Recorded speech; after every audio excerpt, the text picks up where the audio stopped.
In today's video, I'm going to teach you how to make your calendar on Outlook private. Whether it's for work, school, or personal use, keeping your calendar private is an important step in managing your schedule securely. Let's get started. First, you'll need to go to the Outlook login page. Open up your browser and navigate to Microsoft 365's Outlook login portal. This is where you can access all of your Outlook features, including emails and calendar. Once you're there, you'll want to sign in with your Outlook account. Look for the sign in button on the page and click on it. You'll be prompted to enter your email address and password. Make sure you have those credentials handy. If you're using a shared or public computer, remember to log out afterward to keep your account secure. After you've successfully signed in, you'll be directed to your Outlook inbox. From here, you need to navigate to the calendar. At the top or side of your Outlook interface, you should see a calendar icon or link. Click on that to switch from your email view to your calendar view.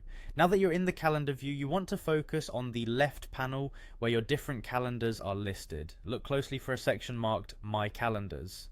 This section contains all the calendars you've created or have access to. If you have multiple calendars, you'll need to select the one that you want to make private. At this point, click on the calendar you're interested in. If you have several listed, make sure you're selecting the right one. A little tip, if you hover over the calendar name, you might be able to see additional options or settings related to that specific calendar. Once you have your calendar selected, look for a small icon with 3 dots next to it. This is usually found next to or beneath the calendar's name. This 3-dot icon represents more options. Go ahead and click on this icon. In the options that appear, you should see an item labeled Sharing and Permissions. Click on that. This is where you'll manage who has access to your calendar and what they can see. Now you're in the section where you can configure access settings for your selected calendar. Here's where you can make changes to ensure your calendar remains private. There might be a list of people who currently have access to your calendar.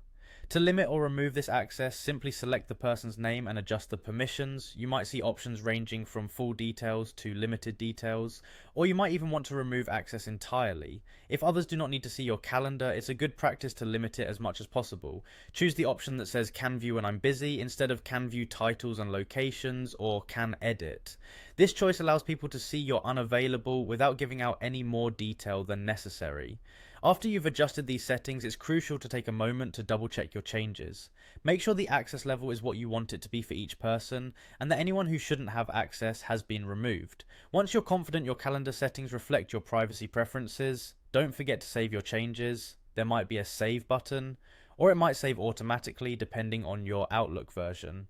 And there you have it, you've successfully made your calendar private on Outlook. Remember to review these settings periodically, especially if you add more people or a new calendar. Keeping an eye on who has access can help protect your personal information and ensure your schedule stays personal. Thanks for watching, and I hope you found this tutorial helpful. If you did, feel free to like and subscribe for more videos on managing your digital workspace efficiently.